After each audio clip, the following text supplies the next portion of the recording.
श्रीराम जय राम जय जय राम। नाम घेतल्याने आपले अवगुण कळून येतील। जगातील अनेक साधने जरी पाहिली तरी त्या सर्व साधनांची पहिली पायरी ही की मनुष्याला त्याचे अवगुण दिसू लागणे। जसजसे साधन वाढत जाईल तसतसे आपल्यातले अवगुण प्रखर रूपाने दिसू लागतात आणि त्या अवगुणांचा पुढे डोंगरच वाटू लागतो। हे परमेश्वरा, इतक्या अवगुणांनी मी भरलेला असताना तुझे दर्शन व्हावे अशी मी कशी अपेक्षा करू? एवढ्या पर्वतप्राय अवगुणांच्या राशीतून मला तुझे दर्शन होईल हे कालयत्री तरी शक्य आहे का असे वाटू लागते। साधन करण्यापूर्वी रागीट माणूस कधी त्या रागाची खंत बाळगत नाही, किंबहुना तो अवगुण आहे हे मुळी त्याला पटतच नाही।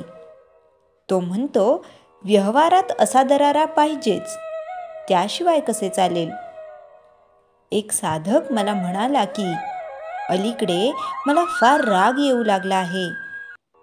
वास्तविक तो राग आताच येऊ लागला असे नसून पूर्वीपासूनच त्याच्याजवळ तो होता, परंतु साधन करू लागल्यापासून त्याला जाणीव होऊ लागली आहे, किंवा क्रोध वाईट आहे हे आता त्याला कळू लागले आहे इतकेच। एक लग्नाचा मुलगा होता। त्याने बऱ्याच मुली पाहिल्या, पण एकही त्याच्या मनास येईना। त्याचे आईवडील कंटाळून त्याला म्हणाले, तुला मुलगी पसंत पडू दे, मग आम्ही पुढचे काय ते ठरवू। ते काही मुलगी पाहायला बरोबर जात नसत। त्या मुलाची मोठी बहीण होती, तीच त्याच्याबरोबर जात असे। एका ठिकाणाहून मुलगी पाहून आल्यावर मोठ्या बहिणीने त्याला विचारले, कशी वाटली रे तुला? त्यावर तो म्हणाला, नाही बुवा, आपल्याला पसंत। मोठी बहीण चाणाक्ष होती। तिने फक्त त्याच्या तोंडासमोर आरसा धरला आणि विचारले, या प्रतिबिंबापुढे कशी काय वाटते? तेव्हा स्वतःचे आणि मुलीचे रूप त्याच्या ध्यानी आले आणि तो म्हणाला, पुष्कळ बरी आहे।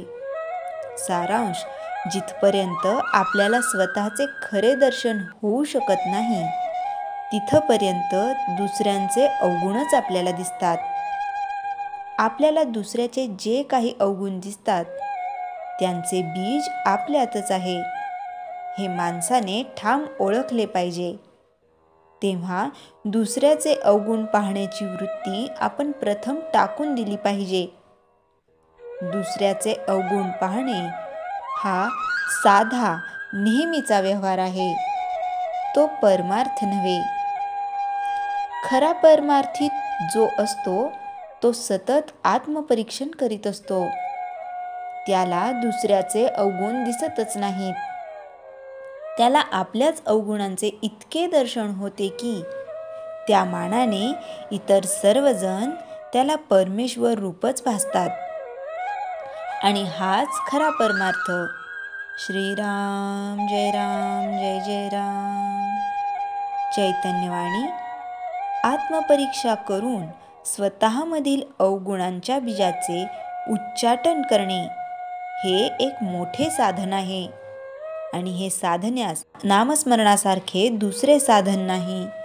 श्रीराम जय राम जय जय राम। जयाच्या जनी जन्मनामार्थ झाला, जयाने सदा वासनामात केला। जयाच्या मुखी सर्वदा नाम कीर्ती, नमस्कार तया ब्रह्मचैतन्य मूर्ती। श्रीराम जय राम जय जय राम।